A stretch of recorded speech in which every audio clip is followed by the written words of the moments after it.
first and your last name and spell it correctly. Okay, Steve Lindsey, Stevelindsey. Okay, and you were involved in what mission numbers? So I flew 5 space shuttle missions. I flew STS-87 was my first flight in 1997. I was the pilot on that flight. STS-95, which was the flight with John Glenn, I was the pilot on that flight. That was in 1998. And then after that, I commanded 3 space shuttle missions. So I did a total of 5 space shuttle missions. Then I flew, STS-104 in 2001, and STS-121, which was a return to flight test mission after the Columbia accident. Right. That was in 2006. And my last flight was the STS-133, which I think is this patch. Yes. And that's from, and that was the final flight of the Space Shuttle Discovery. Yeah. And Discovery was when you flew with Glenn. You were also on the Discovery. Yes, okay. I flew Discovery. STS-95 was on Discovery as well. Actually, I flew 3 of my 5 flights on Discovery. Okay. So when you found out you were going to fly with John Glenn, that he was going to be a member of the crew, how did you find out, first of all, and what was your reaction? So that was completely unexpected. You know, we all knew that they had announced that John was going to fly on this flight. I had just landed from my previous flight, and normally, you know, it's a while before they assign you again. And so I was going kind of through the post-flight activities, debriefings after the flight, and I was thinking, boy, that's going to be a crazy flight. There's going to be a lot of attention on that flight, and there's no way I'm going to be on it, and because I just landed. And then I just landed, just came back from a trip, and Chief of the Astronaut Office came up to me and said, I think I was deployed somewhere working, and they called me and said, you need to come back like tonight. I was in California. Said, you need to come back. So I had to come back and be here by like tomorrow morning. And I said, well, what do you need me back for tomorrow morning for? He says, well, we're announcing this crew officially, and you're on it. And so I was completely shocked. I did not expect it at all. Had you met John Glenn before? No, I had never met John. So when did you first, so the first time you met face to face was when that announcement happened? Yes. First time I met was when they had announced they formally announced the crew, and they had us all together and did a bunch of interviews and stuff like that. So that was I met him literally 10 minutes before we did that first interview.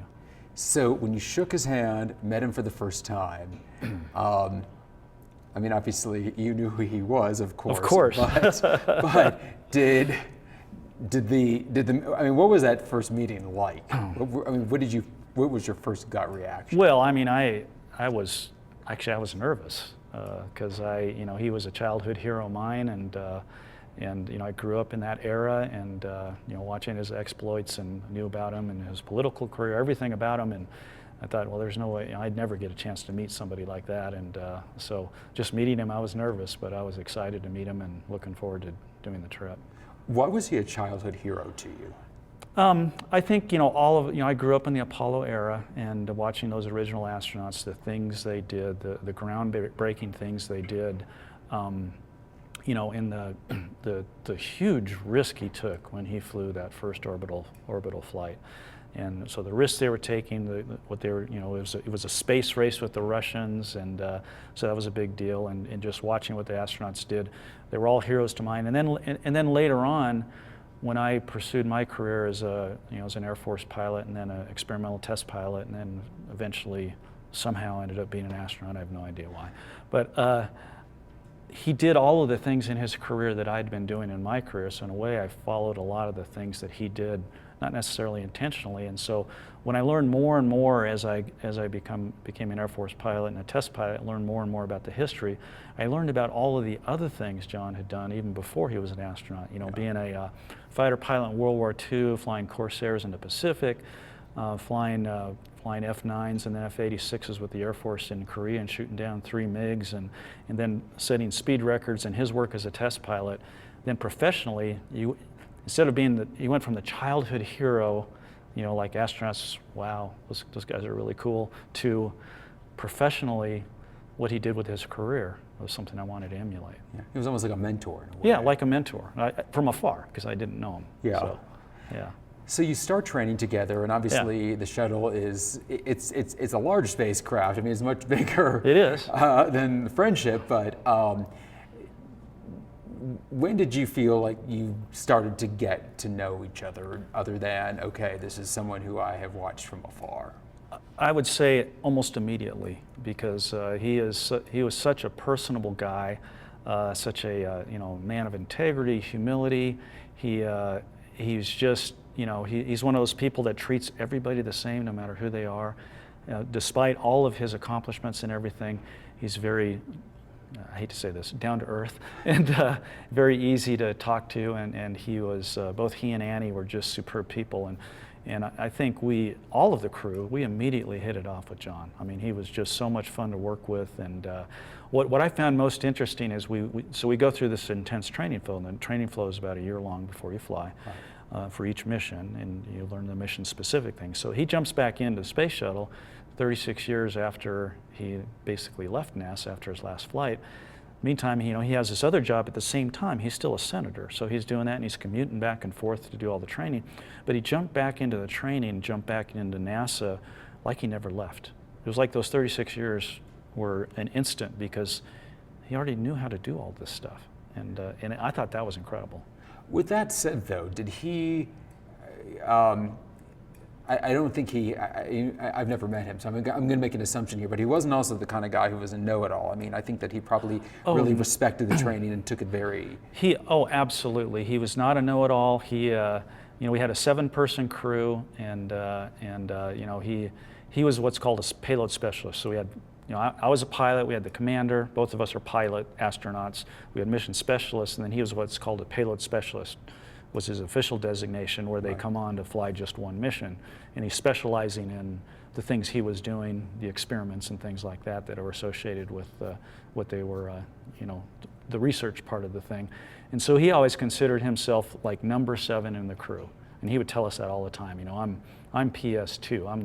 I'm the lowest person on the totem pole in this crew. And he acted like that. He just became a crew member. He never... he was certainly not a know-it-all. He was listening to us, and we were listening to him, and as a crew, we just melded very quickly, very closely, and it was really easy. It was not an issue at all. So do you remember liftoff that day? I mean, knowing that you had an American hero, a 77-year-old guy, I mean, do you remember lifting off? I mean... Oh yeah, but particularly in my role, because I was, as a pilot, I always flew the front seats of the vehicle, and when we fly, the launch and the entry and all of the critical phases of flight, we're extremely busy doing our jobs. And so just like every other mission, you think about it before, but once you get in there and it's getting close to liftoff time, you're really focusing on your job. So honestly, when I get to that point, it's all about doing the job and doing it right and making sure I don't make any mistakes and make sure I keep my situational awareness. So I'm not really thinking about that. I can tell you in the days leading up to it, we go down to the Cape about 4 days prior to flight, and we're in quarantine. We're in medical quarantine, so that we can't pick up a cold or something like that. And so we're kind of isolated, but I can tell you, we still had to drive to events on the Cape, and I can remember once or twice getting caught in these huge traffic jams on Kennedy Space Center, and we got caught in one. We had convertible rental cars, which was really cool too, but we got caught in this huge traffic jam at the gate, and John was in the car with me, and all of the people around started recognizing who he was. So they all jumped out of their cars. They started coming up to us, and we had a TV crew that jumped out, started coming up to us, and we're like, no, we can't break quarantine. So we ended up cutting off the road, going four-wheeling around all the traffic to get out of the way. But that's when it kind of hit me that, basically everybody and their brother was down at the Cape for this launch. Yeah. And so that made it different than the other ones I was on. I know there's so much to talk about that you could write a book about, but as far as, does someone need to get in the door? No, we're fine. I think. we're okay. Yeah, we're okay. Don't. You can interrupt. We're okay. Yeah, they got signs on the door. Matter of fact, they almost didn't let me in. Okay, well. They said you can't go in there because they're doing. I'm glad your badge works. Because they're doing interviewing. Okay. It's like, well, I'm the interviewee. Come on. All right, I'll go. When you were in flight, I mean, I know that there's the Perth story. When you were flying over, it was lit up like he was. I mean, I'm assuming that was a moment for you all.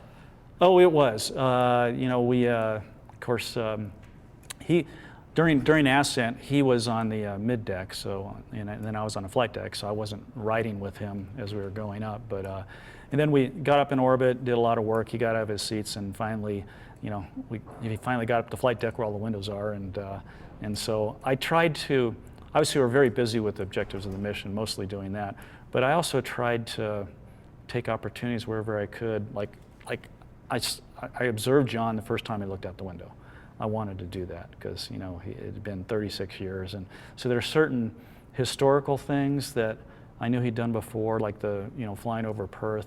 I wanted to, rather than seeing Perth all lit up, I wanted to see John's reaction when he saw Perth all lit up, and so we did a lot of those sorts of things, and so. But mostly, most of the time we were obviously very busy. Yeah. We had about 85 experiments on that flight. We deployed and retrieved a satellite. We were so busy and we had such a high workload that actually during training, as I mentioned before, John came back into the program like he never left. Besides all of the research that he was doing on effects of spaceflight on aging and the aging process, we actually loaded him up with a whole bunch of other experiments that were not related to that because, quite frankly, we needed the help. We needed people to lead these things, and we didn't have enough crew members to handle everything. So we loaded him up just as much as every other crew member. So he actually did a lot of work on that flight that was not associated with his primary reason for going. So as you look back, and you may want to, I don't know, and I apologize for not having read your Facebook post, but I don't know what you mentioned, but I am sure that he has made a mark on you, perhaps in other ways, not only as a scientist or as an astronaut. Yeah, he did, and what I wrote, and I've been to many events with John over the years and talked about him, and I went to his 50th anniversary of his first flight and spoke there, and I said yesterday on the Facebook post essentially the same thing I said that day, and as I mentioned, he was a childhood hero growing up. I mentioned professionally that he was a hero to me because of the way he did his professional life and all the things that he did, and which is very much parallels what I did in the flying world. Sure. But as I got to know him and Annie in particular, they were just the most down-to-earth, wonderful people to be with. He became a really good friend of mine. My youngest daughter, he would call her for several years after the flight every year on her birthday, and she was about 5-6 years old when we launched, and he would do things like that. And Annie's just a sweetheart, and so what I went from, the reason he was my hero shifted. It shifted from all of the things that he did, all the things he did for our nation, which obviously makes him a hero worldwide, but it shifted for me to a hero because of who he was, because of his integrity, because of his humility, because of the way he was a team player, as I mentioned on the shuttle, on the flight, and then training, and everything about him. I said on my Facebook post, and also said several times speaking to him, he and Annie they're the family that you want living next door to you. That's the kind of person he was. And so just like my father, it was more about how he lived his life consistently. He was what you see is what you can get. He's authentic. He was always authentic, never put on airs, always treated everybody the same way, well. And that's the part that really, in all of our hearts of hearts, that's what you want to aspire to be, is that example of a person or a man for me. Yeah, absolutely. You're fortunate if you could find someone in your life who you want to emulate, who serves as that role model. Yeah, and that's what he was. Yeah. When was the last time you talked or saw each other? So I saw him, I talked to him on the phone about a year ago, maybe a year and a half ago. I tried to contact him, I guess, about a month ago, and I couldn't get a hold of him, and I think I know why. But he was actually going to, in 2015, I was inducted into the Astronaut Hall of Fame, and they always have somebody in the hall goes down to the event and inducts you and gives a speech and inducts you. Right. And John was going to come do that for me, and But unfortunately, right before it happened, he had a medical issue and, Sure. and couldn't make the trip. And so that was the last time I talked to him. Yeah, about a year ago. Yeah, about a year ago. But he did want you to come to Vail and go skiing. He did. He wanted me to go use his condo. He talked to me all the time about that. Steve, when are you going to come use the condo? It's like, oh, I don't know. It's good to know he's generous. Yeah, he's generous. But so just to kind of wrap things up, I mean, I'm sure there is sadness, but I think it's also, you know, you haven't shed tears in this interview. You smiled the whole time because this is someone who. That's because I'm on camera. Well, I'm not going to cry on camera. I shed some tears yesterday. You did? Yes. You did. Just Yes. because. Yeah, it you know, and I knew that it was going to eventually come, but quick story. So after the flight, we did a lot of post-flight things, and one of the things, we went up to, myself and another crew member, Scott Parazinski, we flew up to DC for, I don't even remember what the event was, something at the Smithsonian, I think. And so we got in early. I called John. He was still in his Senate job, and he said, "Hey, come by my office," you know. And so we drove into DC, went by his office, and we got in his office, and he said, "Hey, I'm going to give you a tour of the Capitol." He'd set this thing up with the chief architect of the Capitol, and so he took us and toured the Capitol, all the back areas of the Capitol. We actually got to go up in between the old dome and the new dome, you know, in the Capitol, the old dome. There's stairwell that goes on the outside of that, and you go all the way up top to the rotunda on top and actually look out over DC from there. But anyway, he took us on his tour all over the Capitol, and he starts walking, and he's 77 at the time, and I can't keep up with him. He's walking so fast. We're going up the stairs, he's running up these stairs, and Scott and I are just like trying to keep up with him, and the guy, he's just so tough and so in shape. And I mentioned he traveled back and forth for the training. We did several overseas trips, and he traveled back and forth in the middle of those overseas trips. And he was so strong and so tough, I always kind of thought, he's going to outlive me because he is so tough and so strong. And so it came kind of as quite a bit as a shock to me when I knew it would happen, but you know, so. But I brought up the whole tear issue just because, but you're smiling because this is someone who had such a positive effect on you, whose legacy is something that you can take with you and kind of live in a good way. Yeah, his was a life well lived. I mean, I don't think anybody can debate that. His life was full. He did so much for our nation, and yet through all of that and all of the fame, he never let that get to him. He is always the same consistent person, I'm sure, you know, growing up as he was all the way to the end. And I saw that in him. And so, yeah, it's sad. I'm really sad for Annie, you know, praying for her and her family. Because, I mean, Annie and John have been together since basically the crib. Yeah. And she's a sweetheart. And so I really feel for them and the family right now. But so it's sad, but I look back on his life and think, wow, if I could live a life like that, that would be pretty awesome. Yeah. So, what a treat though that you got that you were able to cross paths like that. That's pretty remarkable. I never thought it would ever happen. So, yeah. Let alone meet him, but to fly, with him. Oh, absolutely. So, and I got to fly with him in airplanes too. And so that was fun too. So. Space shuttle. And he was, you know, he had his own airplane. Yeah. He was flying, and he told me one time, he said, I want to keep flying my own airplane until I make it to 90. And he did. He had a Baron, and he flew it. And I think he sold it when he turned 90.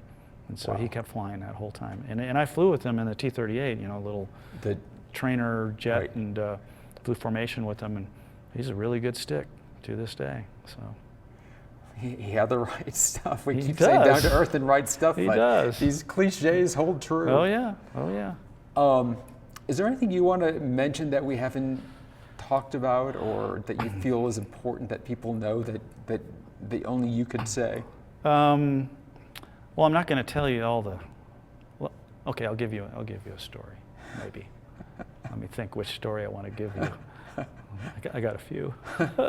The one you know you shouldn't, but probably you Okay, will. okay. I'll tell you this story. So, when we go out to the launch pad to fly a shuttle flight, you know, they fuel up the vehicle, and then do a pad clear. So everybody is 2 or 3 miles away from it because it's, it's a big bomb and very dangerous to be out there. And so when you actually go out there to fly, there's only the crew and there's about 6 or 7 people that are helping strap you in, and that's it. Everybody else is 2 or 3 miles away. And so we ride it's called the Astro van, the crew van that goes out to the base of the pad. And one of the things we used to do is we had these fake security passes that we generated, and and usually when somebody was on their first flight, we would give everybody security passes except for the person on their first flight. They're meaningless. They don't mean anything. And so we would always work a deal with the security guy out there. When we stopped, he would walk on the bus. Okay, before we send you up the elevator, need all your security badges. And of course, we'd all promptly pull our security badges out and I'll hold them and with a straight face. And of course, the first-time flyer would be looking around. I didn't get it. What do you mean you didn't get it? It was sitting on your bed when you suited up. You didn't get it? We're in trouble. I don't think we have time to go back and get it. And and so for our flight, of course, we had actually two rookies. Well, rookies. John's not really a rookie, but for shuttle he was. It was his first shuttle flight. Right, so we had two folks. So this time, to make it look more real, one of the guys, Pedro Duque, who was, by the way, the first Spanish astronaut to fly, he was on the same flight. We gave him a pass, but we didn't give John one. And so when we pulled up, security guard comes on. Okay, let me see your passes, and everybody pulls them out. So everybody has one except John. John's doing the same thing.